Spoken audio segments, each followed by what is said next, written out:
It's an honor for the heterodox academic campus communities at Cornell University and its city Northern and the Cornell Political Union to sponsor GAD Saad here tonight.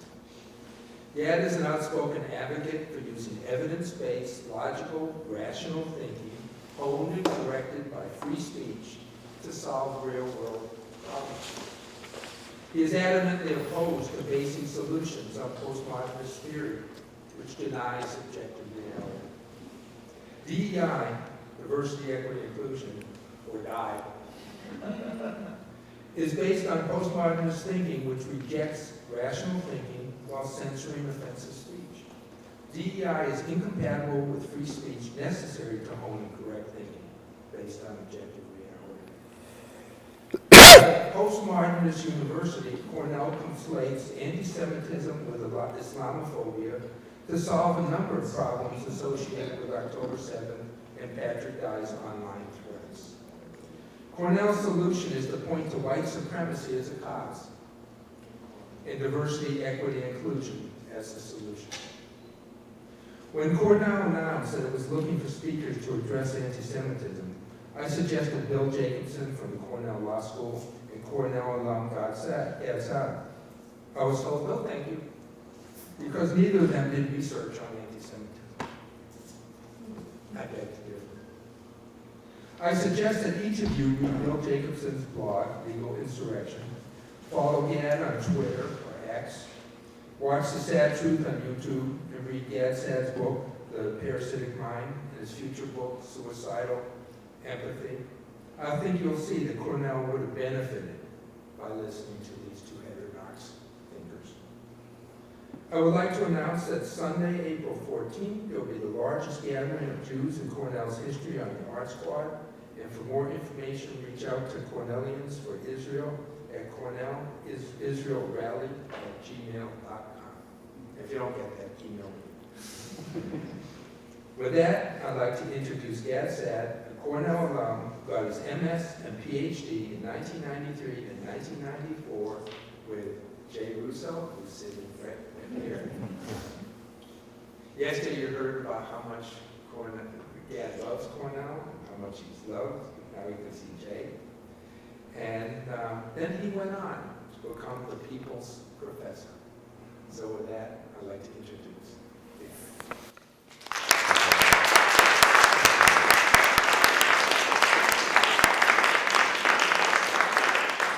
Hi, everybody. It's good to see you. Please, when we go to the Q&A period, don't ask any difficult questions, because I need to continue to impress my former doctoral supervisor. So please be gentle on me. So, of course, it's terribly disheartening that I even need to be invited to speak about eternal Jew hatred. And as you'll see, I'll describe my personal history, which will, there's another one of my former professors. Thomas Gilovich, look at that. Nice to see you.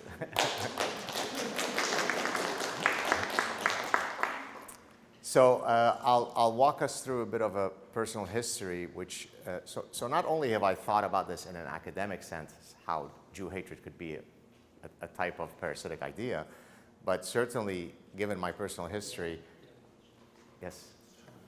Oh, you want to turn it on? Okay. Is this better? No? Testing 1, 2, 1, 2. No? Yes? We're good? Okay. So given my personal history, I think I'm well qualified to speak on this topic. So the eternal hatred of Jews from Beirut to the West. Let's start with this. There are two images here that you see. One of them, the colorful one, is the one that I grew up in up to the age of 10. And then the civil war broke out in Lebanon. And all butchery is judged in comparison to the unbelievable brutality of the Lebanese civil war. Neighbors became the most fervent enemies from one day to the next. Now, if you were Jewish, it was particularly challenging because there weren't going to be many roadblocks that you would clear. What would happen in Beirut early in the civil war is there'd be random roadblocks set up by different militia, and they would ask you to show in Arabic you say Hawiyya, your internal ID card. and the most conspicuous thing on your internal ID card is your religion. And Jews was written, it wasn't even written Jewish, which would be in Arabic Yahudi, it was written Israeli, which means Israelite. So if there wasn't enough animus for you for being Jewish, then we're going to ramp it up by making you an Israelite. And so you really couldn't go anywhere. Death awaited you around every corner. Luckily, we escaped after the first year of the Civil War. And so I'll tell you about some of the stories that I thought were in my rear view mirror for the past many decades. But boy, have they come back to haunt me today. And certainly after October 7th, the level of Jew hatred that I've experienced has been truly astounding. So buckle up. So this story, I call it, well, because it's death to Jews, death to Jews. And if you see there, there's a picture of a gentleman holding a sign saying death to all Jews. If you're going to call for a genocidal extermination, at least have the decency to to spell us correctly.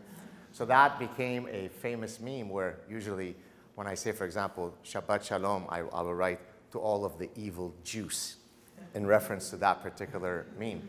Now the gentleman to my left is Gamal Abdel Nasser, who was the president of Egypt. He was a pan-Arabist trying to unify all of the Arab states. He was very much loved and respected in the Arab world.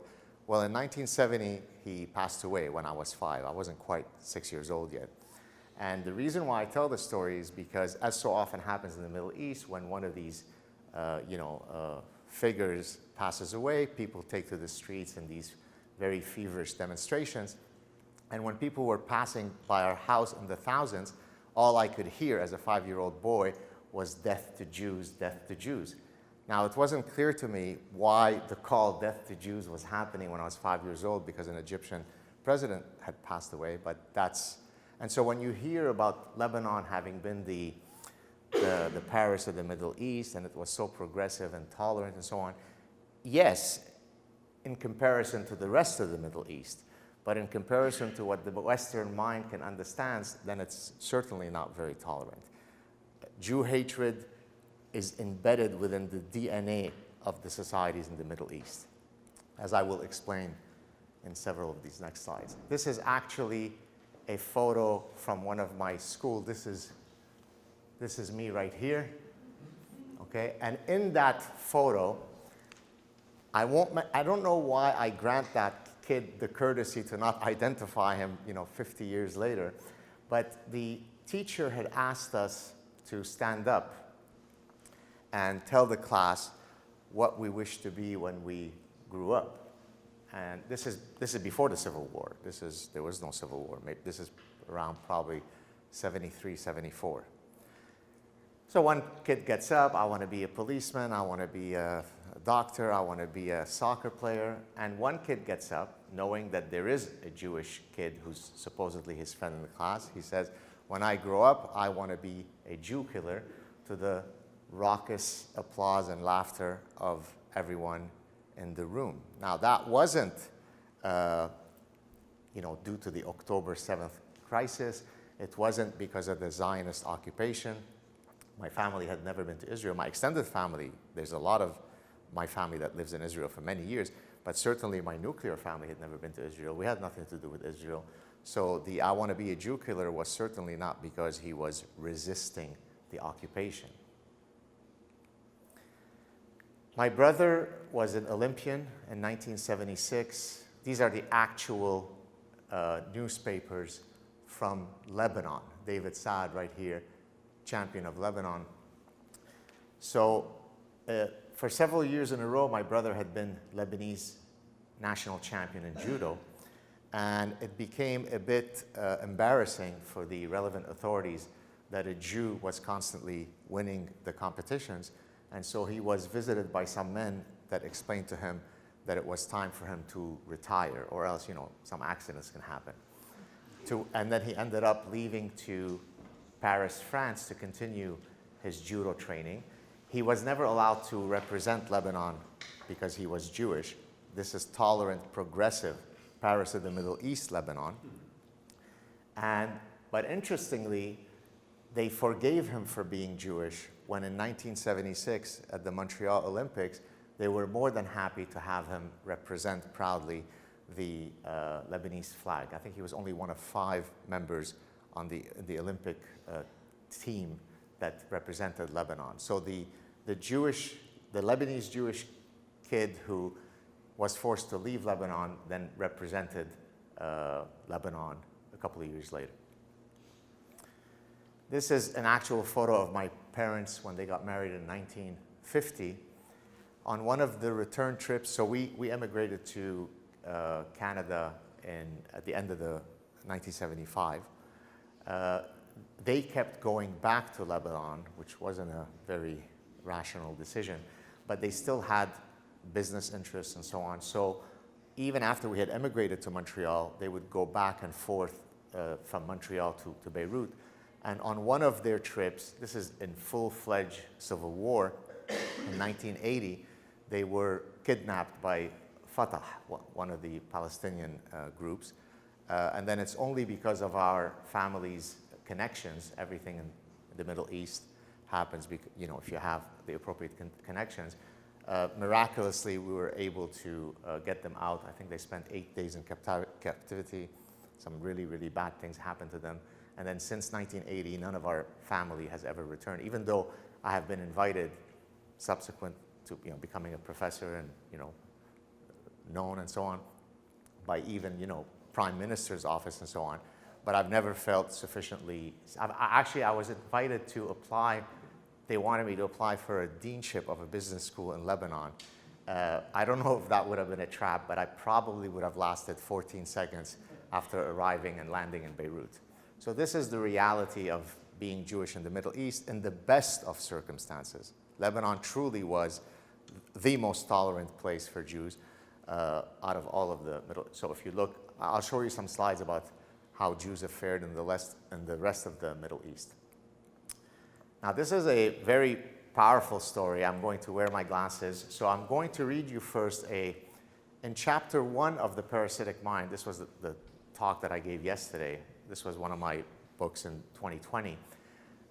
In order to kind of introduce why some of these issues interest me, for example, identity politics and so on, there is no society that is more a perfect exemplar of identity politics than Lebanon. Everything is based on your religious heritage. The number of people that serve in parliament depends, so you get a certain number of people that are Maronites, that are Sunni Muslim, that are this, but you have one seat for Jews, which is now, of course, not filled, but you certainly could never be president or prime minister in Lebanon. Both positions are there. And so this is a story. I tell many personal stories in The Parasitic Mind. I'm just going to read you this verbatim, and then I'm going to link it to something that happened just a few months ago. So the next memory that I have is perhaps one of the most poignant ones of my life. The flight captain declared that we were out of Lebanese airspace. This is literally the day that we're flying out of Lebanon to Montreal via Copenhagen. So the flight captain declared that we were out of Lebanese airspace, at which point my mother took out a chain with a Star of David, or it could have been a chai. I can't exactly remember. I'm almost certain that it's a Star of David. And then she placed it around my neck and said, now you can wear this, not hide your identity, and be proud of who you are. So this was, literally within a few minutes of flying out of Lebanon. Now I'm going to read you what happened a few months ago that also relates to a Star of David. I was just picked up, this happened on October 21st, and that's why I took the screenshot of the tweet. I was just picked up by my wife, who had taken our son to a soccer match. When I got into the car, this is what my son said to me. If you were wearing a Magen David, a Star of David, Daddy, you'd be dead, in reference to where he had just played the match. This is in Montreal, Canada, in the east end of the city, which comes with a particular demographic reality. I'll leave you to all very bright Cornellians to think what that demographic reality might be. And so the Star of David had come full circle. I left Lebanon. You can wear the Star of David proudly. Almost 50 years later, you better not wear a Star of David in Montreal, Daddy, or you'd be dead. I've told my son to not say that he's Jewish when he plays soccer matches in many places in Montreal. But people merely go on picking up their tomatoes and cooking their meals while the monster comes. Okay? I won't go through all of these, but the top number shows you the number of Jews that used to be in Lebanon in one particular time period and the number of Jews that remain. So some of the numbers you want to look at: how many Jews in Libya? 0. How many in Egypt? About 100. By the way, my brother-in-law's family are Egyptian Jews from Alexandria. There's no longer any Jews in Egypt. There's almost no Jews in Algeria, very few in Morocco, very few in Tunisia, almost none in Syria. Some of my grandparents come from Syria. There's one estimate places the number of Jews in my homeland of Lebanon at about 40, but these are 40 Jews that no longer display their allegiance to Jews. So they got married to some Christian woman in 1957. So yes, they're technically Jewish, but there's no Jewish community. So the only place where there is any semblance of some sort of Jewish community is in Iran. Okay? But again, even there, be quiet, Jew, right? So we tolerate you until, inshallah, one day we won't tolerate you. That's the reality. Here is a Pew survey that shows, so Pew surveys are certainly respectable, they're certainly nonpartisan. It shows you the percentage of polled people from those, and by the way, it applies to all the other countries in that region. What is the endemic Jew-hatred in those societies? Well, if I would have told you, well, 10% of the polled people have bad views of the Jews, well, you would say, wow, 10% is a big number. What if I told you that most of those societies have 95 to 99% Jew-hatred? So now if you let in 500,000 people from those societies into your culture, and yes, I don't have to preface it with most people who are of the Islamic faith are lovely, and I literally have many Muslim friends, more than any of you have ever met. That doesn't mean that if you come with a certain set of baggage, culturally and religiously, that that's not going to be a problem. If 95 to 99% of people that are polled have a very ugly view of Jews, and then there is a massive increase of such people in your society, it doesn't probably take a fancy professor to tell you that we can predict that Jew hatred will increase. Okay? It really is that simple. This is the Nobel United Nations. This is from a few years ago, but the data is probably worse now since October 7th. It lists the number of countries that have received condemnations from the United Nations versus the number of condemnations that Israel has received. Last I checked, there were quite a few nasty people in the neighborhood. There's North Korea, there is China, there is maybe Yemen is not very nice. Maybe there's all kinds of really nasty folks around the world. Well, it turns out that the total number of condemnations, rest of the world is 55. Israel has more condemnations than the entire world combined. That seems like a pretty fair and unbiased body.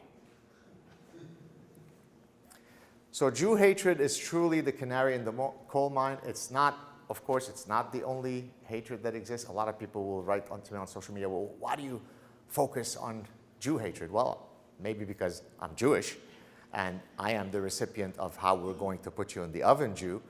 That doesn't mean, of course, that doesn't negate the fact that there's an endless other forms of hatred, but there is something uniquely insidious and existentially diabolical about Jew hatred. And I could certainly spend several hours talking about why that is the case. And there is an expression, a saying in the Middle East, first we come for the Saturday people, and then we come for the Sunday people. So the hatred may start with the Jews, but we're coming for you next. So the idea of if I bury my head in the sand, it's going to go away, it won't go away.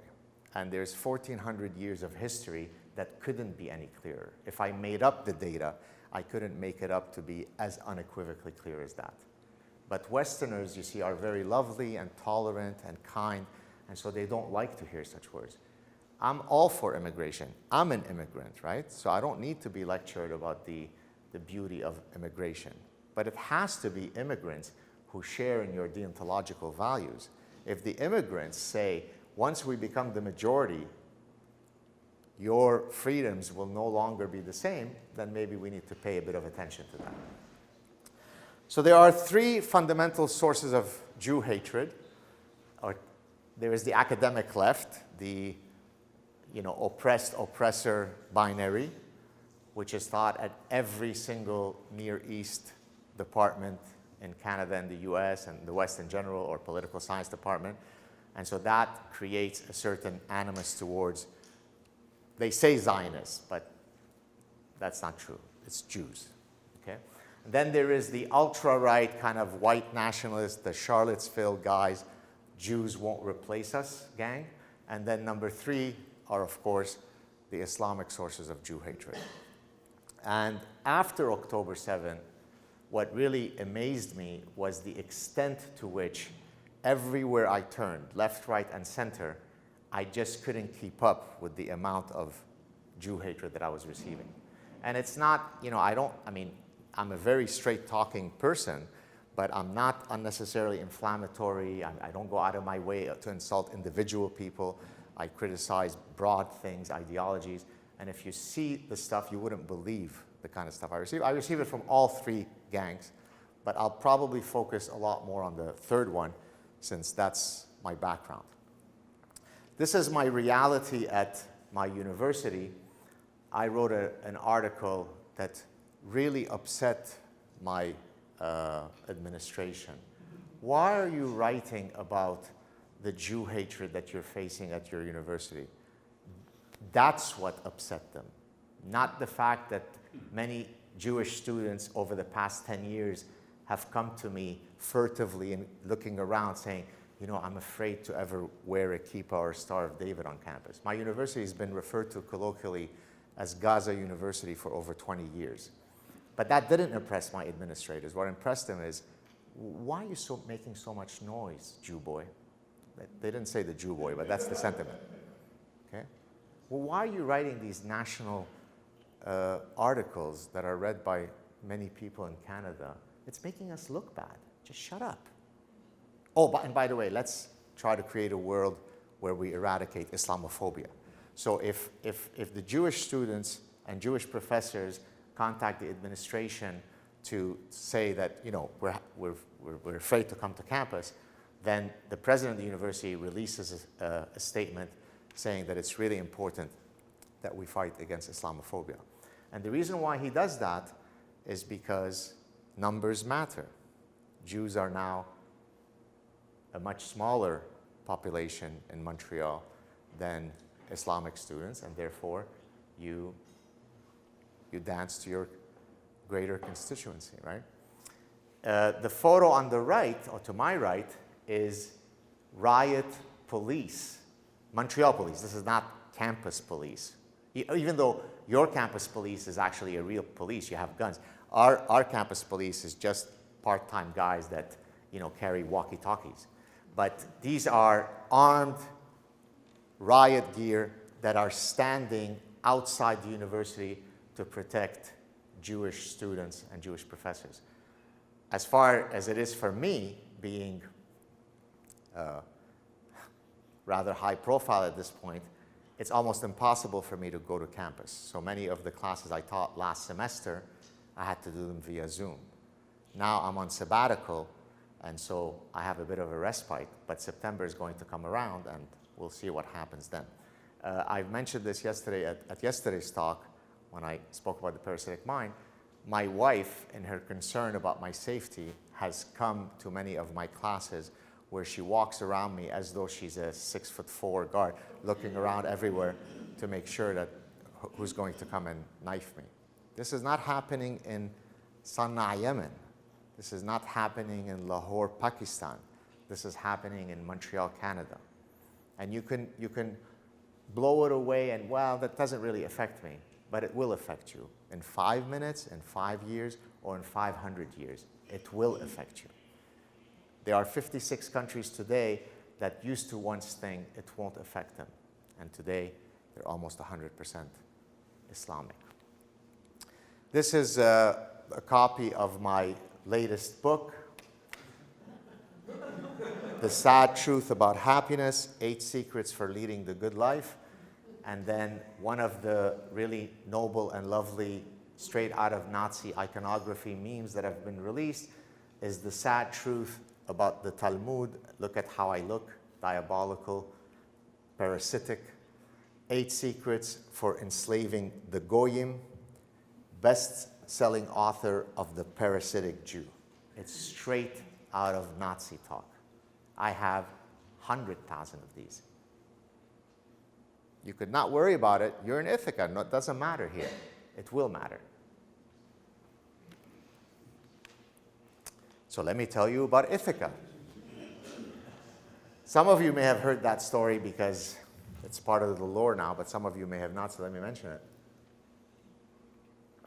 My time at Cornell was magical. I need to infinitely thank this lovely mentor who trained me how to think, and so I owe him a lot. Thomas Gilovich was a professor of mine for one of my courses. And so all my professors here, everything, the whole ecosystem at Cornell, I couldn't have hoped for better training. I mean, truly, I'm not saying it because I'm at Cornell. Although I have also criticized Ithaca generally for being super woke, right? BLM signs, transgender of color people, lives matter, love is love, and the rest of the stuff. But Cornell is a gorgeous place. I certainly didn't face much Jew hatred when I was here many years ago. But this is what happened the first semester I got here. So I quickly became friends with a bunch of Arabic students through a Lebanese contact. And we used to always go and pick up soccer together here on campus. And one of the friends, who's a Arabic, a Muslim guy, he invited me once to get together for coffee. I don't know if some of you remember Café Decadence. You remember, this was in College Town, just before Aladdin's, which also I regret to have found out no longer exists. These are some of the places we used to hang out. And so I went out with this student who was doing his engineering, I think his master's in engineering. And we were sitting around just chatting, and first he said, well, you know, Gad, you seem like to be a very bright person. Oh, thank you. How come you haven't converted to Islam yet?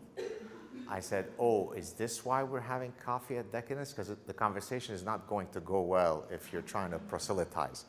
He said, no, it's okay. So he realized, okay, that's off the topic.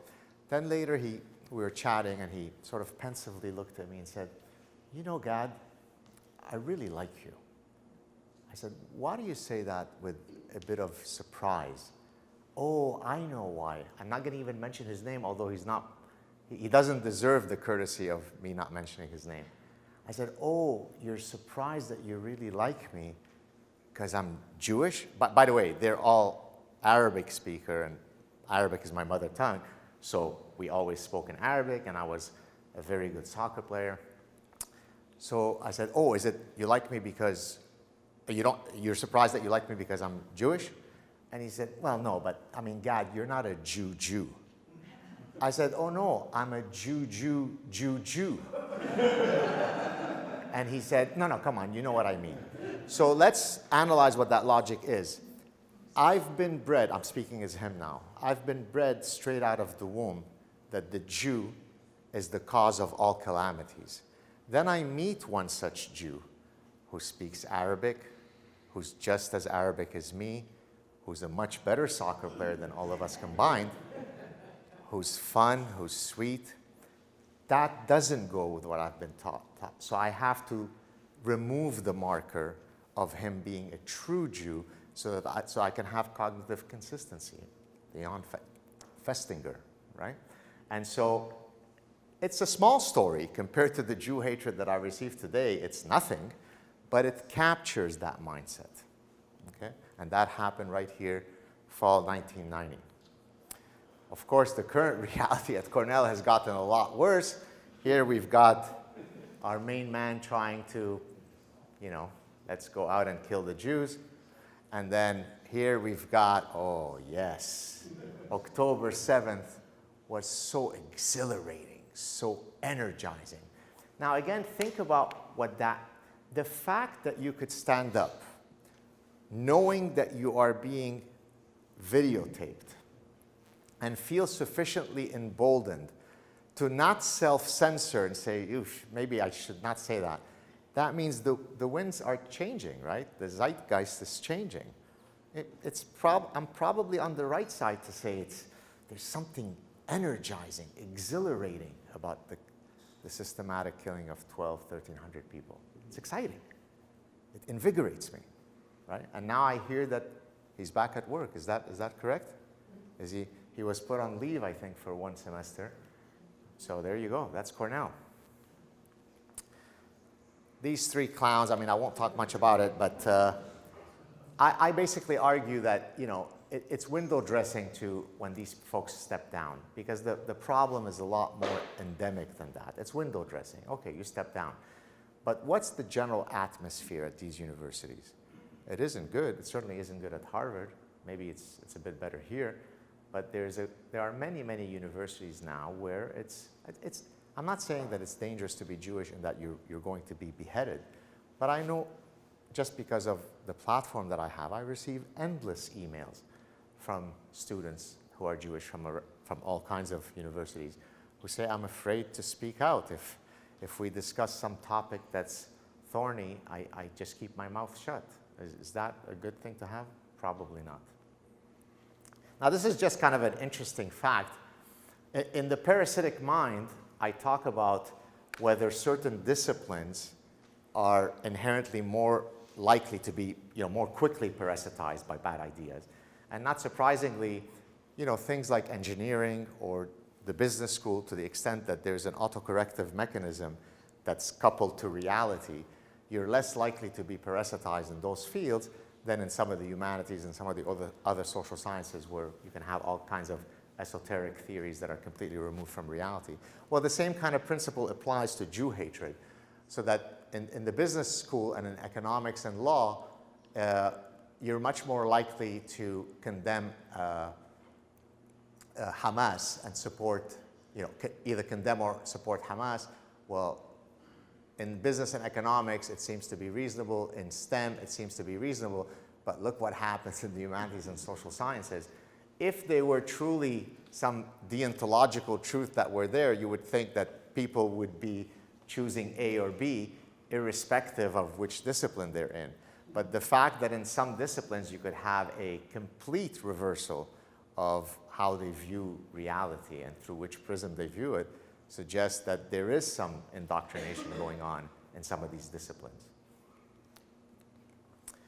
Here is what usually is being taught I'll first read the tweet, and then I will comment about the image to the right. So let me provide you with the syllabus of every Near East Studies course on Israel at every Western university. You ready? I'm going to save you 4 years of tuition. Prior to 1948, Jews and Arabs lived in beautiful, peaceful, noble, inclusive Palestine. There was zero Jew hatred in the Middle East. As a matter of fact, Islam reveres the Jews. There is a bunch of bloodthirsty white Zionists from Europe with zero claims to that land who created terrorism and ethnically cleansed the noble Palestinians who had accepted the Jews and protected them. Over the past 75 years, the Zionists have committed a genocide, it's actually a daily genocide, on people who simply wish to live in peace. The Zionists are modern-day Nazis, indistinguishable from those Nazis who exterminated the Jews, albeit the Jews had greatly exaggerated the number of Jews killed so that they can garner sympathy points. So I'm not being hyperbolic or satirical, that really captures inherently the ongoing narrative at every department, in Princeton and at Brown and at Yale and at Cornell and the rest of them. Now, the picture on the right, the adage, a picture is worth 1,000 stories, exists because it exactly is that. Here's what you see in that picture. You see Farah Odeh, who was a young kid who's throwing a rock on the Zionist Nazi genocidal Jewish tank. And that picture shows a great disparity in power, right? There is the really mean tank, and there is the young, innocent boy. And that then becomes the narrative that drives that dialogue, okay? And of course, the reality is very, very different from that. But this is what typically people are responding to on university campuses. One of the tools that I use when I engage people on social media, think of it as a form of Socratic method, but in short tweets, I put up these polls to actually get a snapshot picture of what people are truly thinking. So here's one that I posted about three weeks after the October 7th incident. Israel is bombing Gaza today because, one, Jews are inherently genocidal. Two, Hamas slaughtered and raped, well, the number then was 1,400. I think they've downgraded it to 1,200 Israelis on October 7th. 163,119 people voted, and 54% came to the conclusion that it's because Jews are inherently genocidal. And that's what I call the amnesia of causality. There really is nothing that happened on October 7th. That particular clock started on October 8th. And based on the October 8th reality, where the timeline begins, then Jews are committing a really ugly genocide. Here are a few more. You are most likely to receive threats if you criticize Judaism, Christianity, Islam, or Buddhism. Well, okay, 57% said Islam, but 37.4% said Judaism. Here's what I propose to do for all 37.4% of people who think it's Judaism. We can test this very easily, right? I can get you to write a very, very punchy tweet criticizing Islam, Muhammad. I can get you to do the same for Judaism. And if you could be so kind as to share your personal address, we can test to see what will happen. Whether the Talmudic extremists will come after you, or whether it will be noble, peaceful people of perpetual tolerance who will come after you.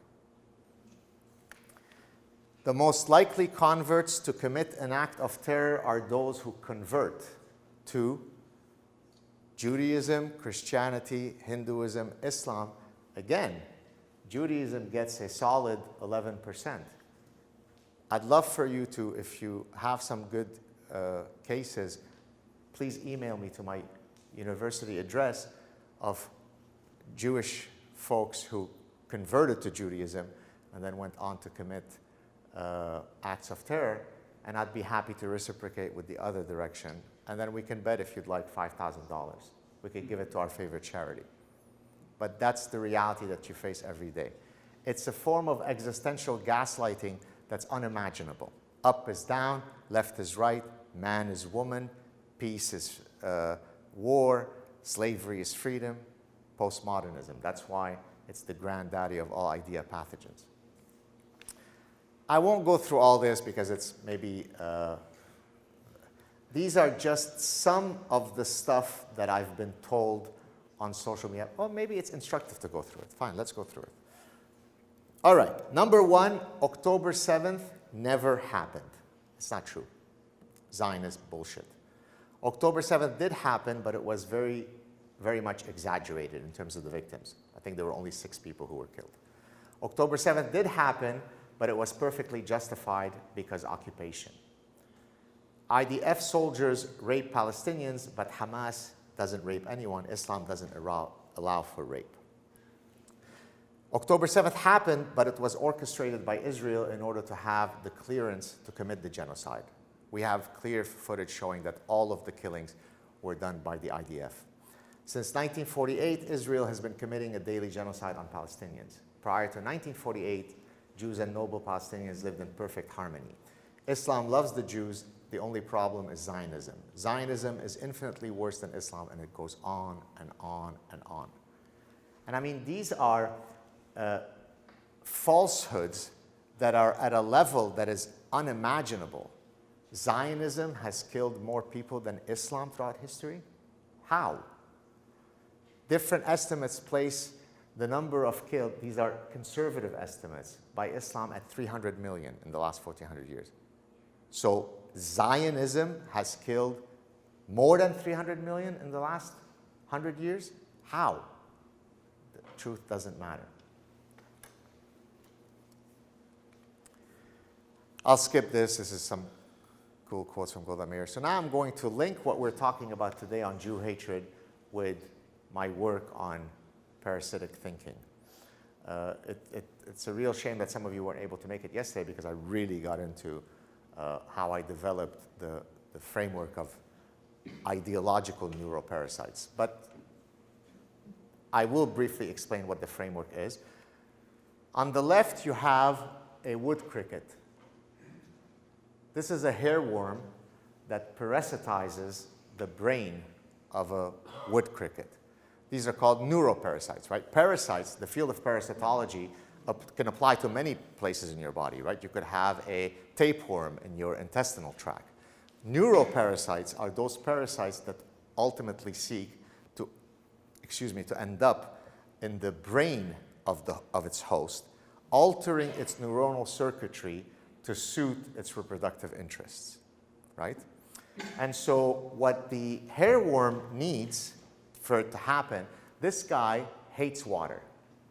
Instinctively, it doesn't like water.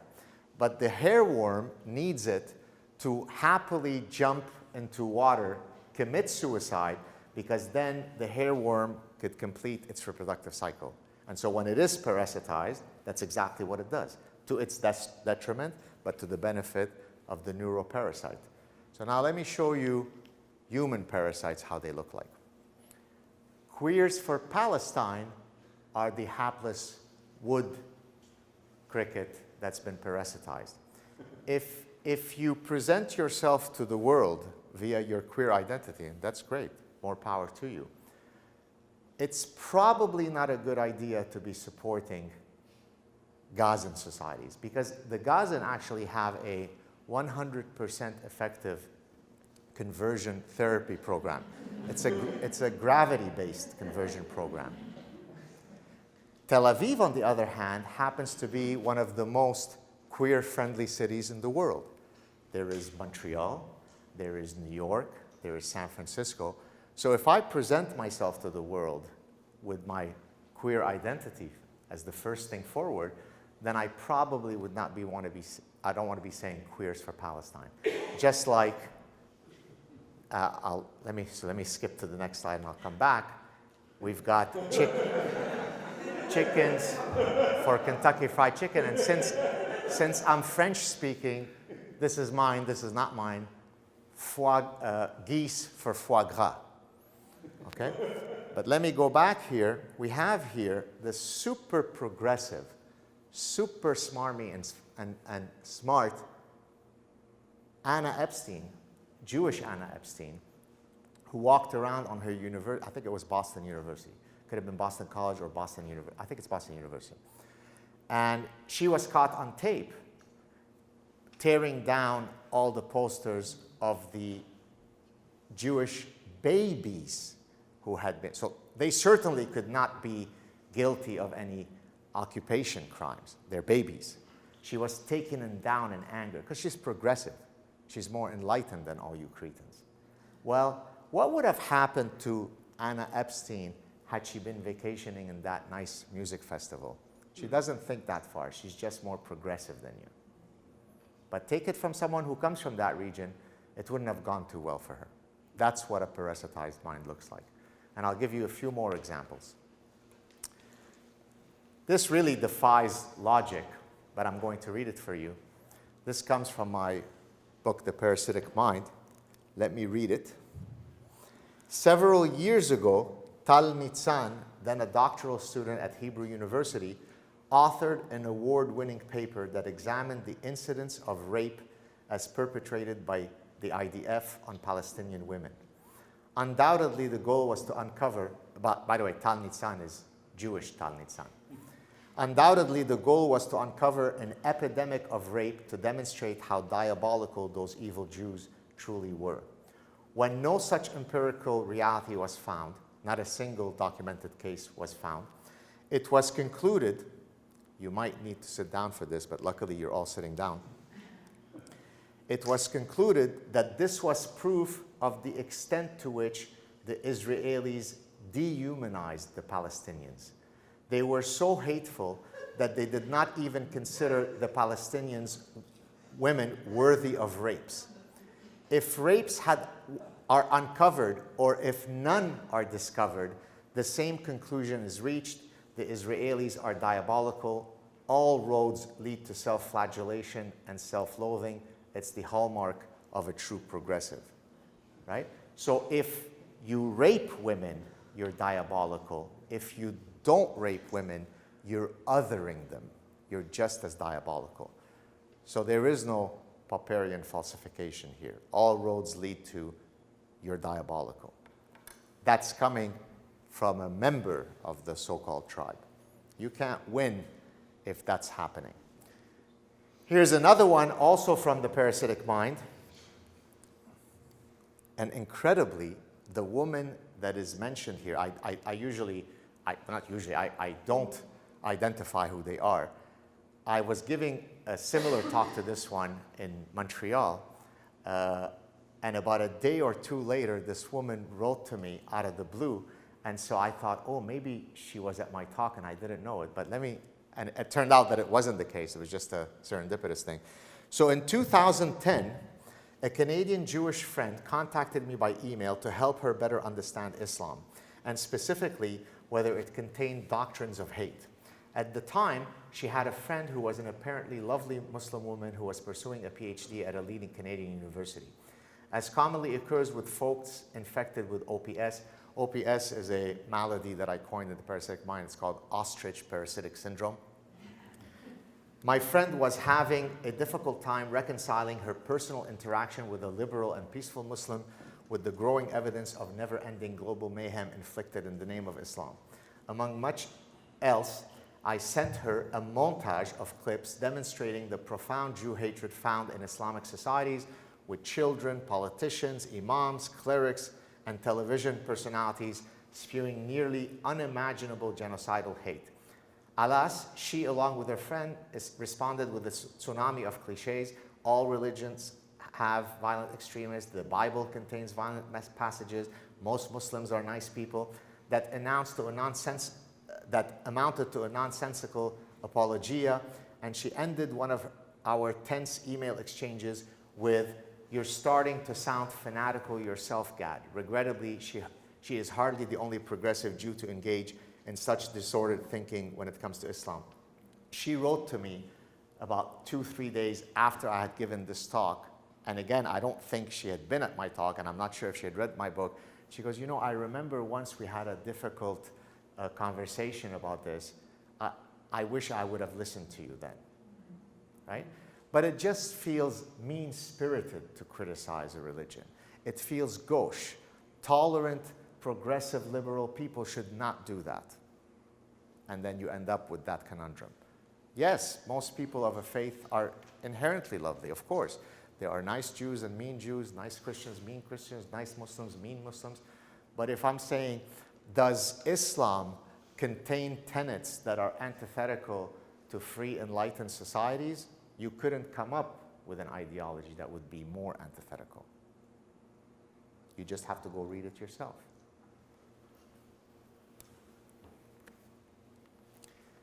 This is me. During COVID, I was speaking at the Jewish Public Library, and some very, very progressive Jews tried to cancel me because they didn't want an extremist Nazi like me speaking there. These are Jews that I'm speaking on their behalf, all of whom whether it be 1 week later, 1 month later, 1 year later, will all write to me and say, ooh, my son just got threatened. Now I get it.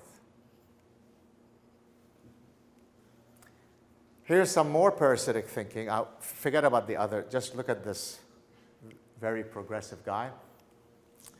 He's a Norwegian man. By the way, all of these, they're all referenced. You can go check them, right? It's not difficult to know if I'm being veridical in my examples. He was sodomized by a Somali immigrant in Norway. The Norwegian judiciary gave him a very light sentence, the Somali rapist, and then they were deporting him. Do you know what the reaction of, this is his description, he's a strong feminist and anti-racist. He had huge existential conundrum. He felt profoundly guilty that his sodomizer was now going to be deported to Somalia, where he wouldn't be able to live out his full potential. You don't have to be a fancy evolutionary psychologist to know that that's not a evolutionary-based emotion. Most people, when they are sodomized, are probably unable to muster that level of empathy to their sodomizer. But when you're super progressive, trained at Wellesley and Oberlin, you can. This one got me in trouble with my university because I shared literally the Nobel Foundation released this thing, right? And so in the context of a conversation that I was having, I shared the fact that Jews constitute 0.2% of humanity, but they have roughly 25% of the Nobel Prizes. Muslims constitute roughly 25% of humanities, and they have many fewer Nobel Prizes. That's not a statement of supremacy. One way we could look at it as, hey, are there certain cultural values that cause it? So we don't have to talk genetics or anything. Is there anything inherent in Jewish upbringing that might cause them to excel in academia? And certainly, my supervisor, who knows a bit about my family, knows about some of the expectations that come in my family. And let me share one of them with you. I did an undergrad, I'm saying this not to talk about my CV, but it's relevant to the story. I did an undergrad in mathematics and computer science, so about as technical as you can get. And then I did an MBA with a mini thesis in operations research, which is an applied mathematics field. And then I came to Cornell. But before I came to Cornell, one of my brothers, who has lived in Southern California, he's a software guy, was trying to convince me to put on the proverbial suit after my MBA and maybe take a break, work with him for a few years before eventually I might go back to do my PhD. I wasn't really interested. I always wanted to go in academia. But when my mother caught wind that my brother was trying to sing in my ear about possibly stopping my education, when I returned from Southern California, she took me to a side room and said, I want to talk to you. It was very sort of ominous. I said, well, what's up, Mom? She said, well, I'm hearing that you're thinking about, leaving after your MBA. Do you want people to view you as somebody who dropped out of school? Okay? That's what explains this. Having an undergrad in mathematics and computer science and an MBA and stopping there would have brought great shame to the family. You're an illiterate moron. Now, of course, I didn't go to pursue my MS and PhD at Cornell because I was trying to assuage my mother's fragile ego, but that's the expectation that people have of you. We're less worried about committing daily genocide on others and much more concerned about contributing in a positive way to the world, whether it be in medicine or art or music or philosophy or academia, and it goes on and on. One of the only places we don't do too well is in soccer. I was hoping to solve that problem, but then I had a career-ending injury. So again, I put this up because cultural values matter. And the obsessive desire for learning within the Jewish tradition, whether it be learning I have here the wife of my rabbi from Cornell, Hannah Silverstein, who did her PhD here at the same time as me. We took a course with Professor Russo together. It's just ingrained in you. You have to study, always, and more. When I gave this talk in Montreal, it was in front of largely a Jewish audience. I mean, every single person that came up to me was neurosurgeon this, PhD classics that, PhD, MD this. It's just one after another, after another, after another. Okay? That's why you get those figures. Spend less time calling for the genocidal killing of Jews, and maybe you too can have a few more Nobel Prizes. This one might make some of you feel squirmy in your seats, but it shouldn't.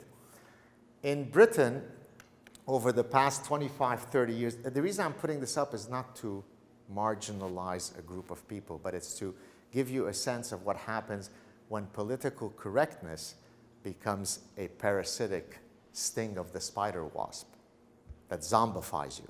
So in England, throughout England, up and down England, small cities and big cities, you can do the Google search later where you can read the government reports. It's not me making stuff up.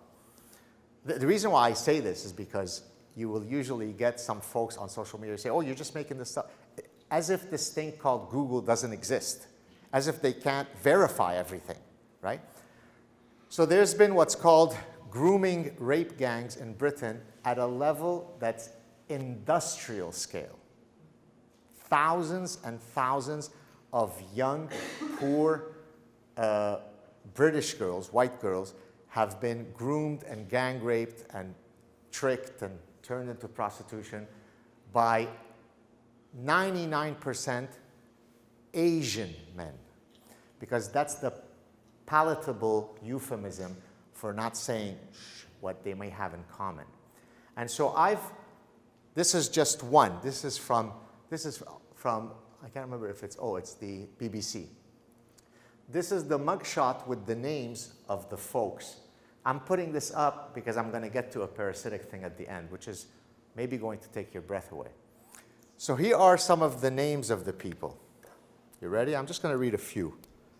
Irfan Ahmad, Zahid Hassan, Muhammad Kamir, Muhammad Rizwan Aslam, Nahman Muhammad, Wikas Mahmoud, Muhammad Irfraz, and it goes on. So I put this up and I said, I must have missed the big data analytic class where we try to identify any commonalities. So I don't have the big computational skills to be able to come to a conclusion. Could someone tell me what's common? Do you know what many, many hundreds of people wrote to me is the culprit behind this? Can you say who you think it is? It's not what it should be there. Sorry? The Jews. Yes. Why? Let's see if you've got your parasitic mind fully infected. They're not joking. They're not trolling. They're not being facetious. I put this up. Think about doing a decision-making course, a critical thinking course, a data analysis course. And I say, okay, so it's the Jews. Why? So this is, by the way, before I see if anybody can answer it, this is what I call 6 degrees of Jew. That's the game that 6 degrees of Jew works as follows. I give you a calamity, and you have up to 6 degrees of faux causality to blame the evil juice. So for example, I could say, an Amazonian frog just died, go. So you've got 6 that, for most things, it only takes, if you're very entrenched in your neuroparasite, it only takes about 2 or 3 steps. Sometimes it can take a bit more, but certainly by 6, you got your culprit. How is it when 3 Muhammads gang rape your daughter, it's Mordechai that's to blame. 3 M's are replaced by 1 M. 3 Muhammads by 1 Mordechai. Anybody want to take a shot at that? Anybody have an idea? It's because it's Jews who are the puppeteer of the open border policies. Therefore, sure, it might be Muhammad who technically raped your daughter. How did Muhammad get there? So Jew, stop whining with these things. You're the architect of why that happened. So when the outcome of that data solidifies how diabolical the Jew is, Houston, we have a problem. And again, this is a very, very common find. You might say, oh, but these are just trolls on the internet. No, no, they're not. Some of them are even have the audacity to identify who they are because they're fully emboldened. That, I mean, yes, George Soros is a Hungarian Jew.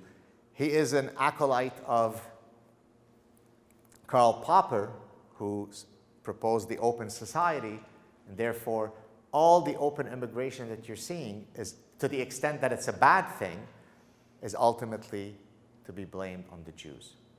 You see this discourse in academia, you see it online, you see it everywhere.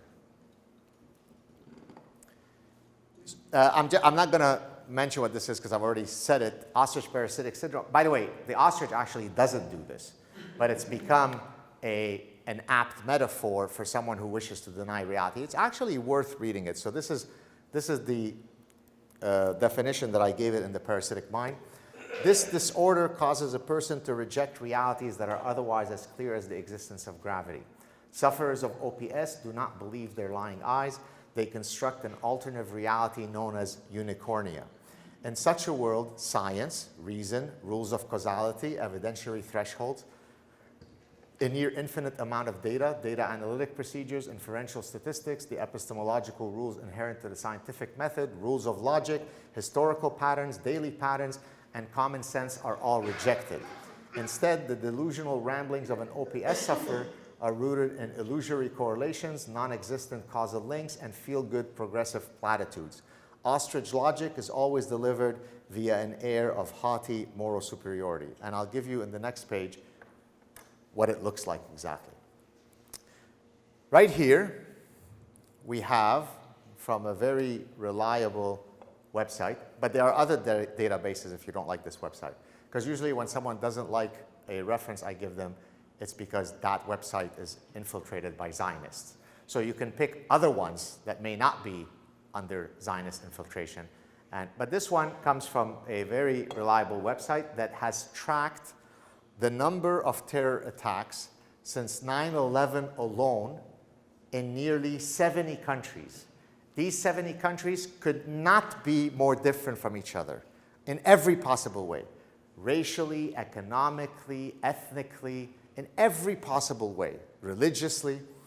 Right now, the counter was, when I did the clip, was at 44,609 since 9/11 alone. 44,000, okay?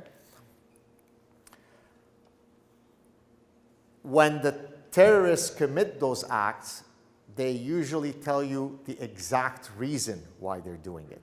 They will quote the exact verse that justifies why they're doing it.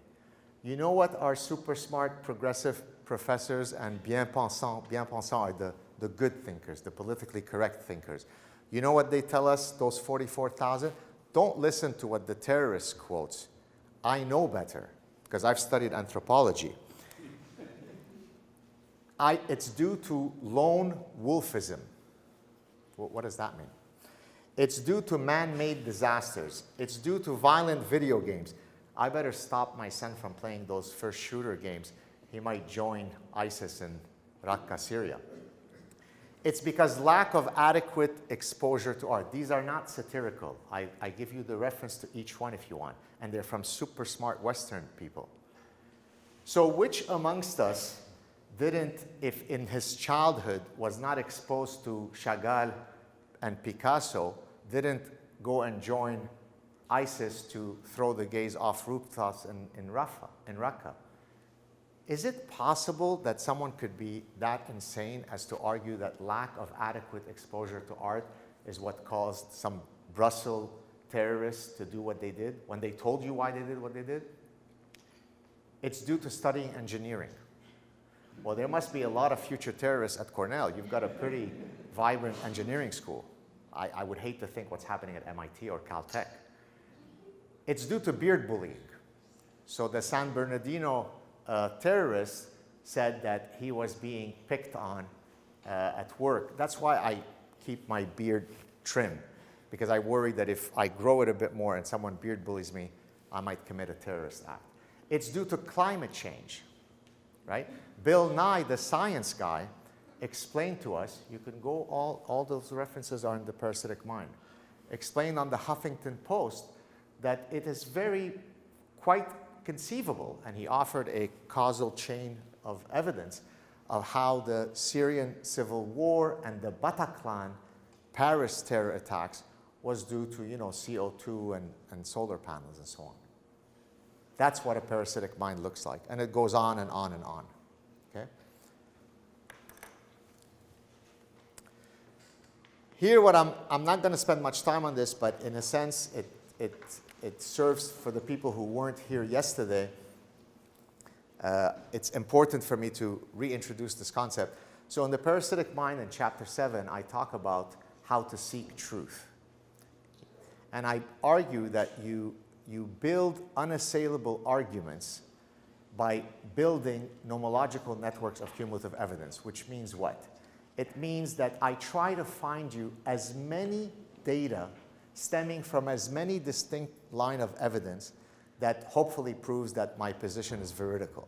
And so yesterday, forgive me for those who were at yesterday's talk, so if I'm trying to prove to you, what I'm trying to prove to you here is that toy preferences have a sex specificity because of biological reasons, not due to social construction, how would I go about building such a nomological network?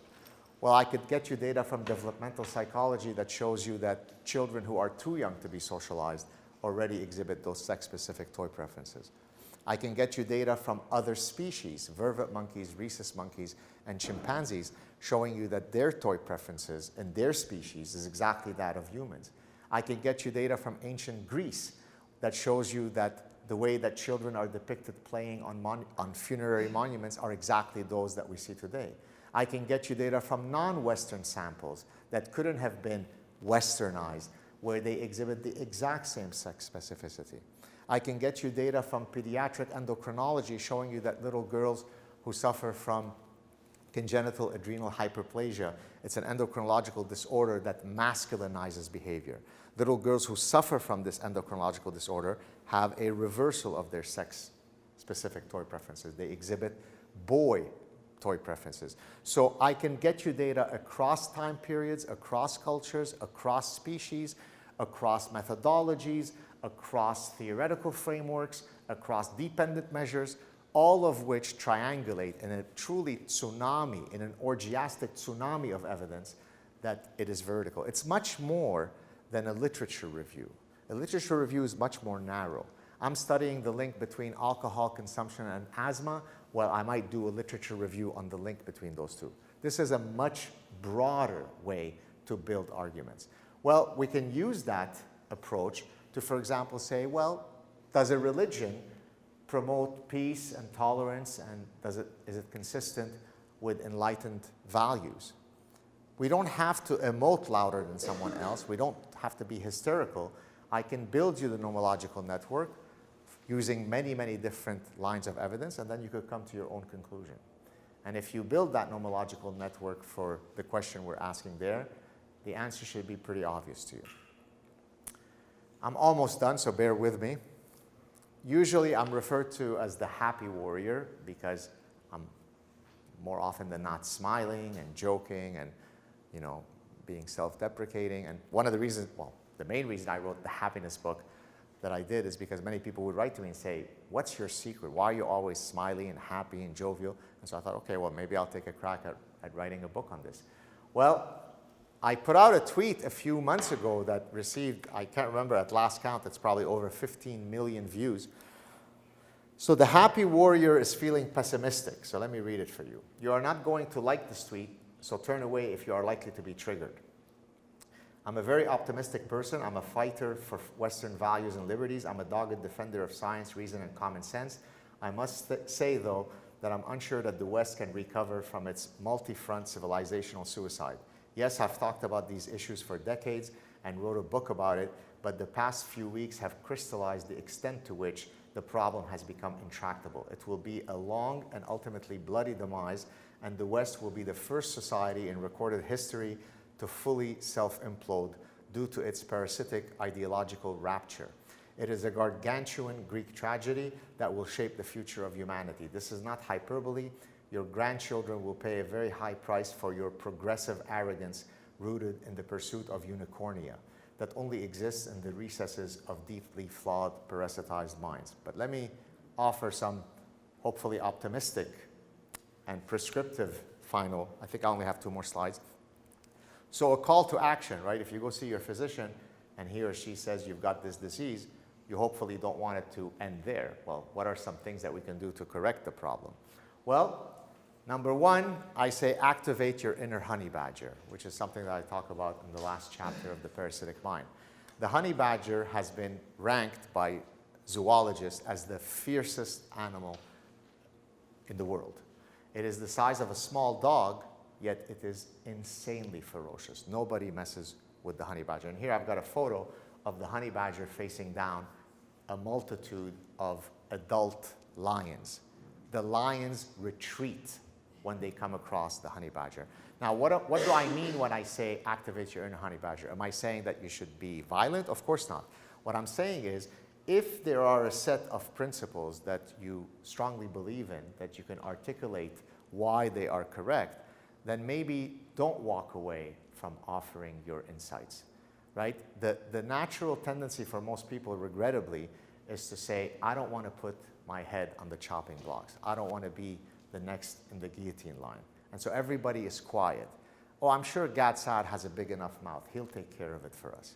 But no, most people, the silent majority, hate this stuff and agree with pretty much most of the stuff that I say. But they don't want to be the ones. I may not be invited to the cool kids party, right? I'm not tenured yet. I'm worried. Maybe I'll talk after tenure. Well, I'm tenured, but I'm going up for full professor. Well, I'm full professor, but I'm going for chaired professor. Well, I'm chaired professor, but I may not get the research grant. Oh, now it's too late for me to talk. I'm retired. So there's always a reason for you not to talk. I'm not made that way. I mean, I was trained beautifully by my advisor here and Tom Gilvich within the behavioral decision theory framework, and you know, I did some good stuff there.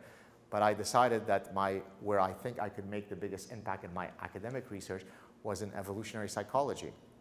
When most people said, what's this evolutionary psychology? Who wants to argue that consumers and economic decision makers are driven by Darwinian forces? That's insane. That's Nazi talk. And I said, I don't give a shit. That's what I'm going to do. I'm going to be authentic to what I think is the truth. So even in my academic work, not just in my public engagement, I decided that I'm just going to go where I think the wind takes me, where truth takes me. So if we can all find a way to find our spine and activate our inner honey badger, we would certainly be in a better place. We would advance the discourse.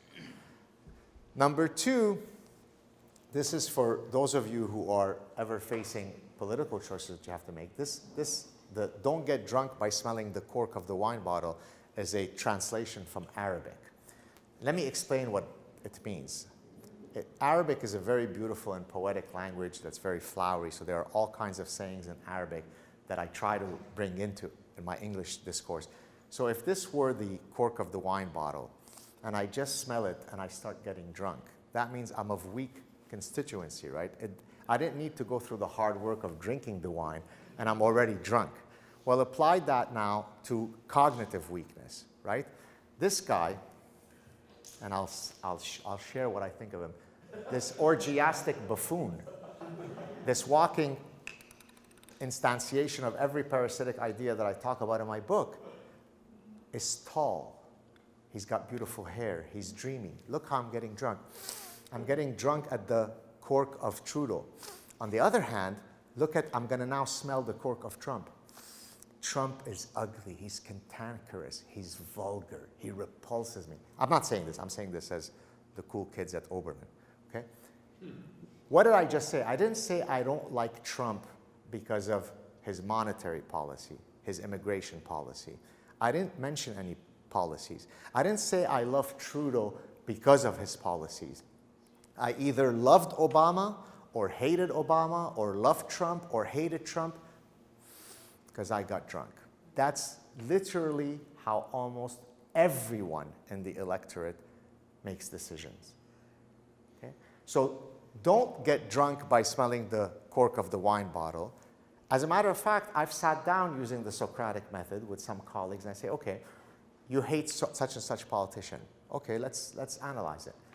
What's your view on immigration? So then the person says it. I say, ooh, that sounds more like the guy you hate. Ooh. What's your position on freedom of speech? Ooh, that, right? But they didn't have to think about all those things. This guy is repulsive and disgusting. He's an existential threat. This guy is tall and lanky. Obama has a mellifluous voice. He's got a radiant smile. He seems progressive. I'm a good person. I don't vote based on skin color. Therefore, I vote Obama. I'm a good person.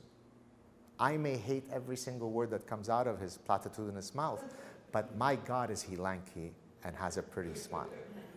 That's how people think. Now, if we're going to put it in the language of psychology, you could talk about cosmetic cues versus substantive cues. You could talk about the elaboration likelihood model. We can make it as academic as you want.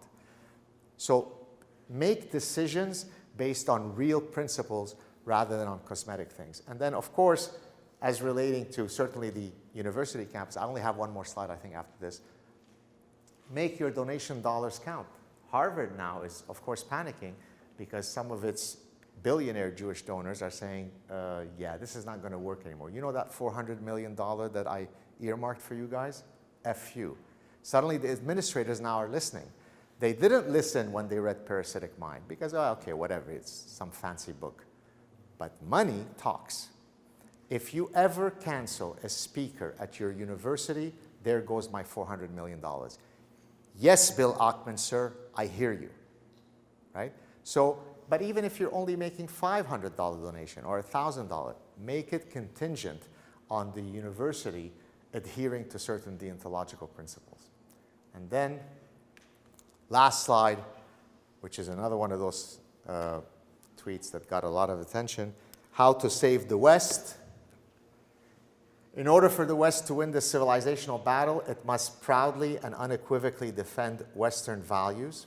It must reject an idea pathogen that I talk about in the Parasitic Mind, which is reject cultural relativism and the unicornia vision of multiculturalism. By the way, that doesn't mean that you don't want to live in a ethnically diverse society.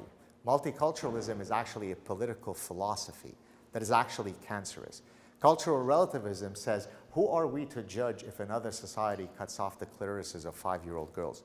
Well, I'll judge it because I have enough of a moral compass to recognize what is deontologically right or not. Cultural relativism makes me impotent to make that cultural judgment.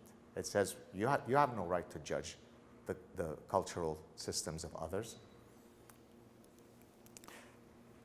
Recommit to individual dignity over the celebration of collective identity politics. I present myself to the world, notwithstanding the fact that I obviously talked about my background here, because it's relevant to the talk. I present to the world as Gad Saad, not as part of some minority or oppressed thing, right? There is no indigenous science, there is no Lebanese Jewish science, there is no reason we should give awards based on what your gender orientation is. So return to individual dignity and to an ethos of meritocracy. Recognize that all cultures are not equal. Recognize that all religious beliefs are not equally consistent with Western values. Recognize that all immigrants are not equally likely to assimilate and adopt Western values. Nothing could be clearer.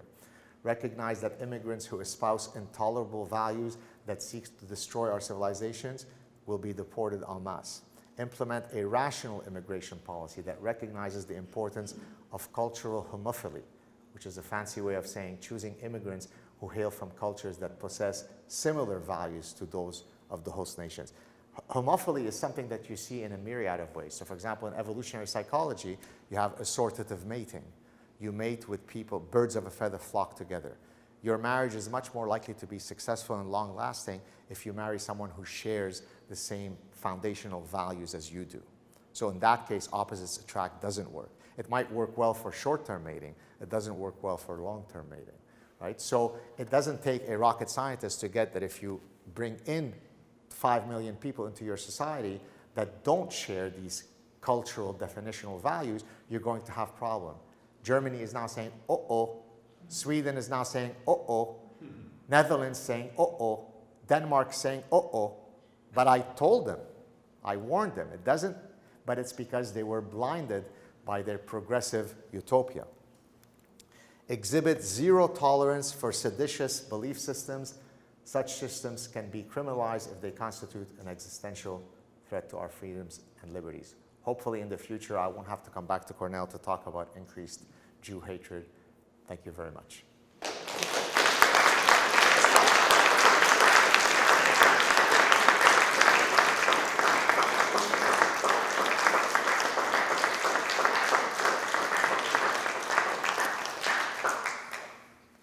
We have time for a few questions. First of all, thank you so much. This is a really interesting presentation. I'm grateful for Cornell for bringing me here. Thank you. Have you ever given this talk to an audience of a Middle East Studies department?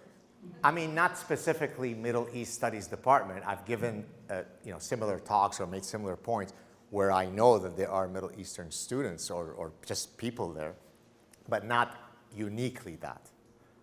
I guess my real question is to have you given the talk to people who would perhaps protest your talk?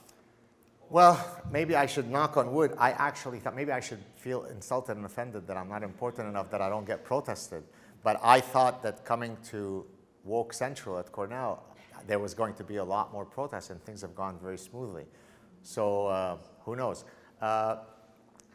Frankly, given how outspoken I am in my positions, although I think they're very rational, reasonable ones, but in today's zeitgeist, given, people say a lot less than I do. So by Tuesday morning, I've probably tweeted 100 things that are more controversial than all the people that have been canceled. And many people have asked me, so what's the secret to why you haven't been canceled?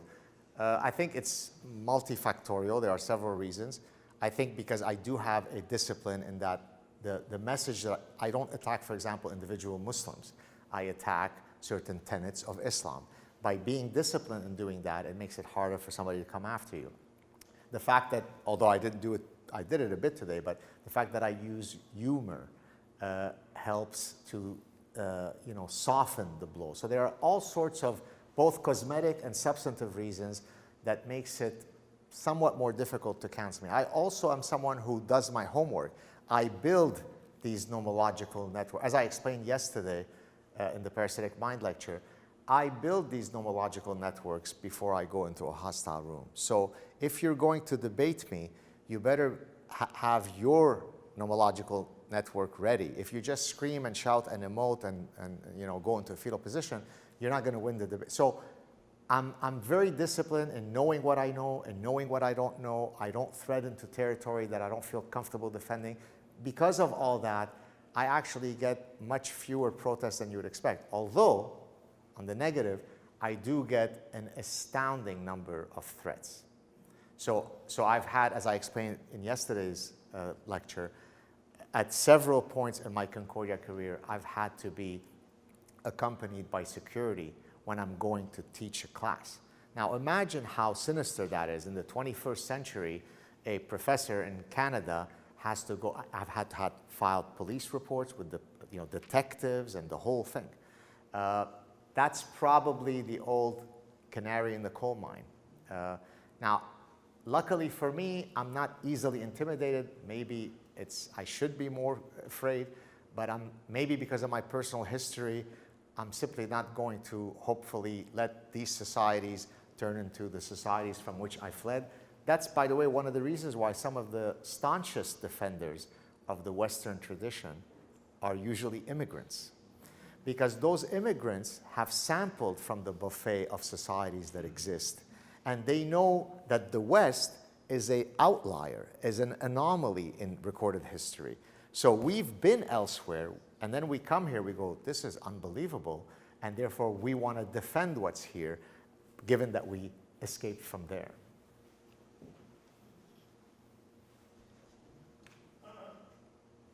Going back to 2 years ago to the hostage situation in Colleyville, Texas, when the synagogue was taken over and the hostages were taken.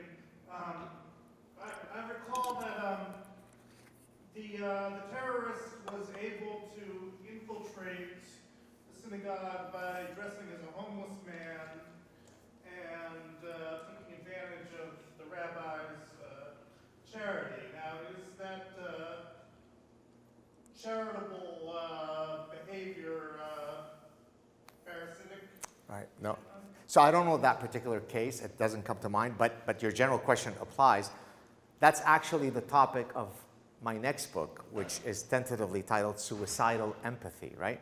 So, of course, empathy is an emotion that we've evolved because it serves certain evolutionary functional reasons, right? So that's fine.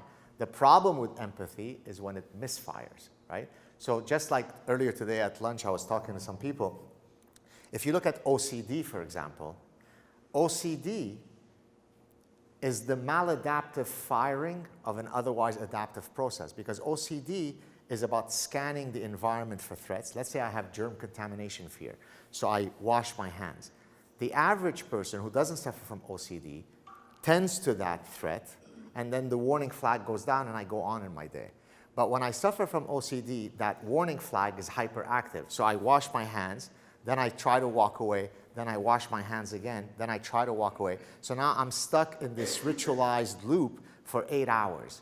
If I go check whether the back door is locked, if I check once and the flag goes down, it's finished, and that's fine.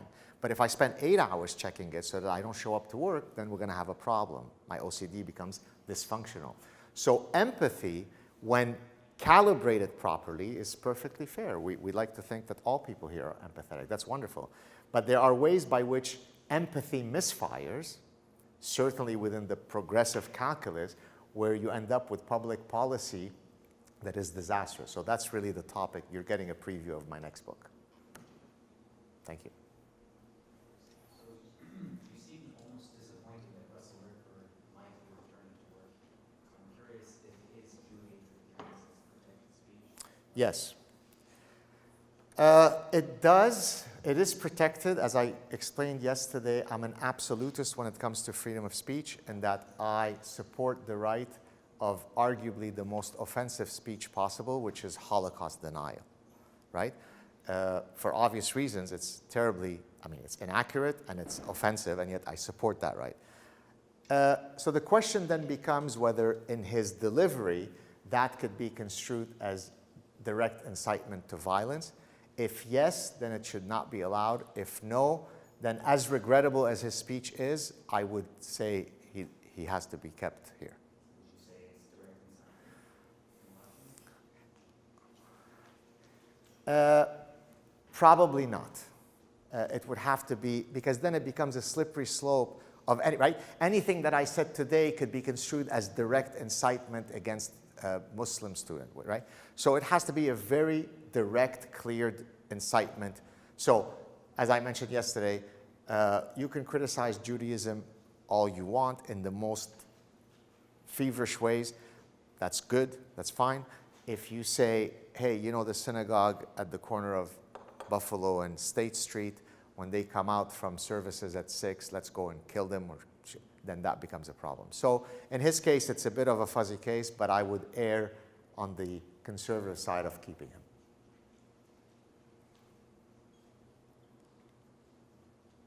Anything else? I'm just curious, can you speak to how your colleagues react, respond to your outspoken? So by colleagues specifically at my university or the greater academia? Both. Both?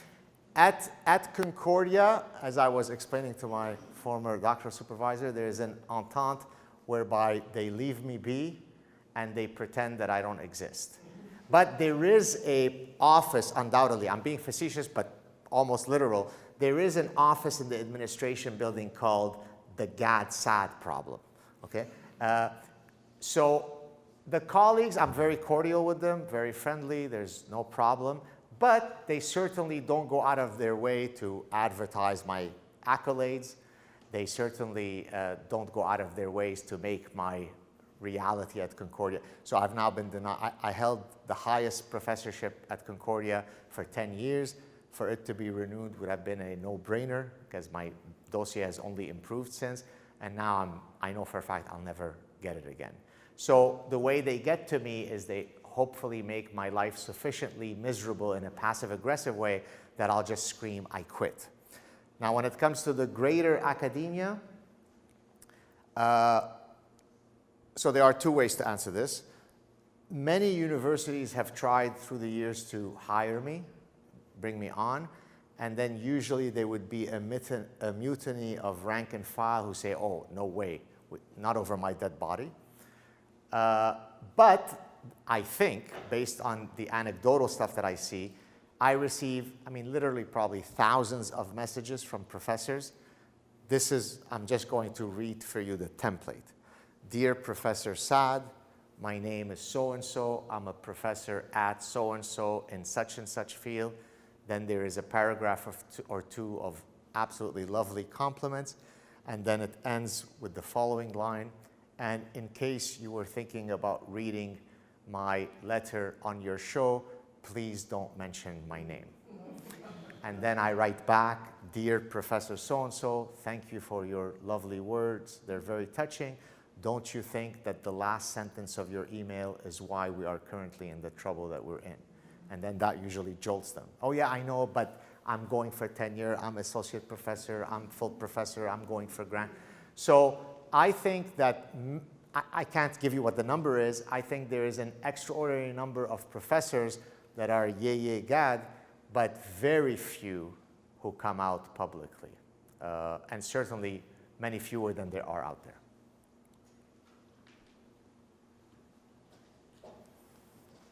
The UCL lady. Yes. Thank you very much again for speaking to us this evening. I wanted to ask what you think the future of academia is in this climate. You know, you just touched on then a lot of the issues that we're seeing with people not wanting to step up, not wanting to say anything. And I wondered where you think we're going to end up. The future of academia, is that, I missed that word, Yeah, future. academia, yes. Look, I love academia. It's ingrained in my DNA. So any criticism that I have of academia stems from my love of academia in a general sense. There are some endemic problems in academia that really need to be redressed. I don't think that the university is in trouble. Many of my colleagues who are in the free thinker ecosystem believe that we should erase all universities and start afresh. I don't think that that's reasonable. Cornell is not going to go anywhere. But we certainly have to change the ecosystem in academia. It has to be that professors can speak openly without worrying that any given syllable might get them in trouble. It has to be that you can do that's why we have tenure. And yet most people are so afraid of their shadow that it really is cancerous. I know that most of you have heard of these problems, but you can't imagine the kinds of letters I receive. Dear Professor Saad, this is an actual letter. I was working in the cognitive psychology lab of this professor. I was a first author on the paper. Then he heard that I said something complimentary on Donald Trump in to my friends. Now my name is off that paper and I don't think I can stay in the lab. Are you taking any doctoral students? That's not Yemen. That's not Pakistan. That's not communist China. It's not North Korea. It's everywhere. So how many of these cases must be existing for people to say, this is not good, we probably have to fight against this? So I'm hopeful that the pendulum will swing the other way, but it's going to be a long battle because these parasitic ideas, depending on the parasitic idea, took between 40 to 90 years for it to become entrenched within academia. I hope it won't take that long to get rid of it, but it's a long battle. Thank you. Thank you. I'd like to add something to that answer. You can help Cornell be saved if you think there was a reasonable, logical, evidence-based discussion here about anti-Semitism or Jew-hatred, whatever you want to call it. You can help Martha Pollack, President Pollack, answer the questions that the House Ways and Means Committee sent to her to ask her about anti-Semitism in the letter. I don't think she's given a good explanation yet. So I personally am going to send a video of this talk to her. She doesn't often open my emails, I think. So please feel free to also send a video of this talk to help her answer those questions and perhaps save Cornell from losing its federal funding. Thank you, Randy. Any other questions? What's your email address? Mine? Hers. I can't remember, it's president at Cornell. Thank you once more for your talk. Thank you. And on the suicide or cultural suicide that the Western civilization is currently en route to, if not reverse. Sometimes he said that you don't know what you have until you lose it. Yes. And I think your statement that most of the people who are at the vanguard of defending Western civilization are outsiders Yes. who have experienced something else. And I'm one of those people. So those of us who are outsiders actually have something to compare the Western civilization. Exactly. But those who are within the Western civilization do not have something else to compare Sure. what they have. So they do not really know or even cherish or value what they have because they do not have something else Sure. to compare it with. How would you have someone who is within that kind of box to really see reasons to consciously compare other civilizations with the Western civilization and then Right. Try to protect what they have? Well, Secondly, yeah. in providing solution to Jew-hatred, is there something that the Jew could do to protect herself or himself from being hated? For example, maybe failing or some other things like that. So they seem to be overachievers, and it seems that is one of the reasons, based on the data that you have given. And also some texts, some religious texts that may support the hatred of the Jew. You mean that, that demonstrates Jew hatred in those religious texts? Is that what you're asking? Sorry, I didn't get that. You're saying, are there some religious texts that support Jew hatred in those canonical texts? Is that what you're asking? I mean, it's something that I should know based on the context I'm coming from. Yeah. So that is not the question I'm asking. Okay. Yeah, but is there something that the Jew could do, not just what the Jew could do? Well, you may not like my answer, but it's not a flippant one. The best revenge is a life well lived, right? And so the way that I walk, despite the fact that I'm physically not tall, is I walk tall, right? Walk with dignity. Be proud of who you are, of what you've achieved. There is no way by which I could do a dance so that you could love me more, right? Because I deserve to be respected and loved, and I don't need to acquiesce. I don't mean to your hatred, but to the hatred that, right? It's the guy who said, but you're not a Jew. Getting to know me can also help, right? One of the problems that we have in hatred in general, not just Jew hatred, is you don't know the other. The other is diabolical. But when you sit down with a dinner, and that's why, for example, I get upset when people say, oh, you're hating Muslims. But no, my culture is Arabic. I speak Arabic at home. We eat Arabic food. We listen to Arabic. So when I sit down with those guys on the soccer field, then they say, you know what? I think I heard wrong things about Jews because there seems to be really cool ones. So I think it's just talking to people, getting to know them, removing that othering border, and hopefully that can help. But to your earlier point about it's the immigrants who defend the most, I made that point earlier, which is, you know, take someone like Ayaan Hirsi Ali, who's a Somali immigrant who left, who's an ex-Muslim, right? You know that she's been canceled at almost every school where she tries to go to speak because the Western white person from Oberlin knows Islam more than the Somali woman who comes from 1,000 years of Islam. That's the progressive arrogance. So we don't want to listen to this Somali bigot. She's a racist. I know better. I'm a white liberal person from Oberlin. And so that's how you fight back, right? You speak out, be a honey badger, and then hopefully that instigates or triggers the courage of others, and we can solve the problem.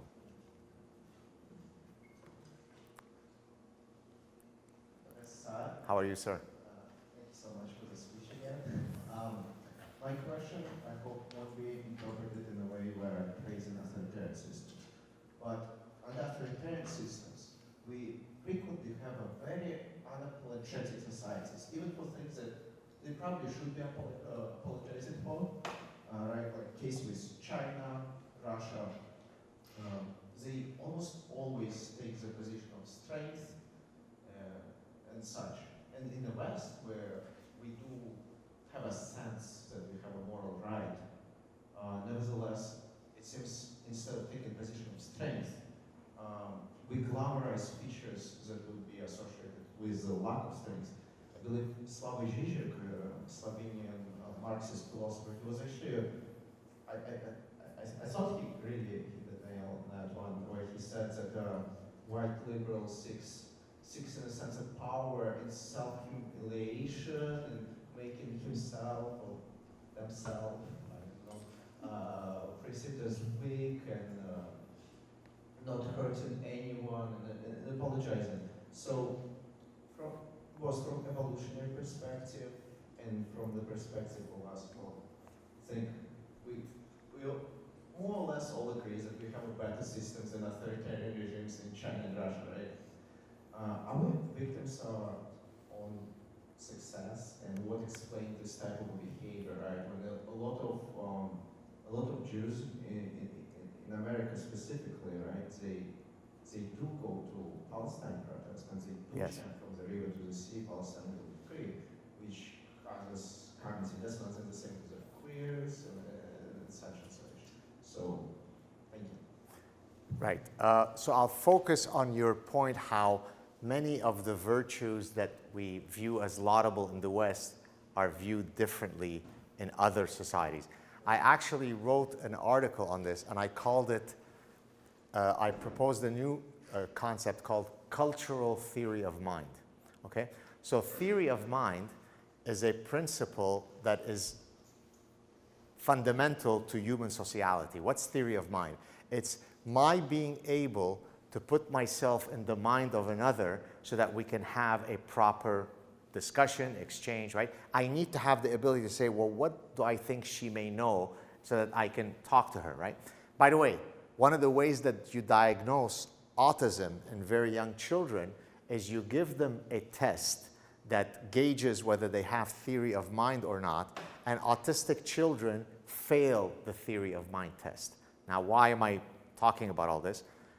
The West suffers from lack of cultural theory of mind, or what I also called cultural blindness, meaning they think that the values that they view as honorable are those that other societies view as honorable, and it's the exact opposite of that. You view, you meaning the West, infinite, unequivocal magnanimity as a positive. What do you think the Middle Eastern mindset reads? What's the word? Weakness. You view compassion, they view weakness. You view empathy, they view weakness. Now, that doesn't mean that people in the Middle East are not empathetic and compassionate and kind, but those acts that shape, say, foreign policy, that in the West I can tap myself on the back and go, look what a magnanimous, compassionate, empathetic person I am. All that the Eastern mindset reads is weak, weak, weak. And I'm often dumbfounded when I see some of the positions taken by Westerners when dealing with those other societies. Because it really is akin of one person speaking in English, the other person speaking in Cantonese. We can't have a conversation. We speak different languages. So that's what happens with cultural theory of mind. And that's probably going to be something that I discuss in greater detail in the next book. So thank you for that question. I'm just thinking that at Cornell, we don't have to worry about the canary in the coal mine because we're trying to shut down all the coal mines. And that's our solution. And I want to thank Dad for giving such a great series of talks. Thank you.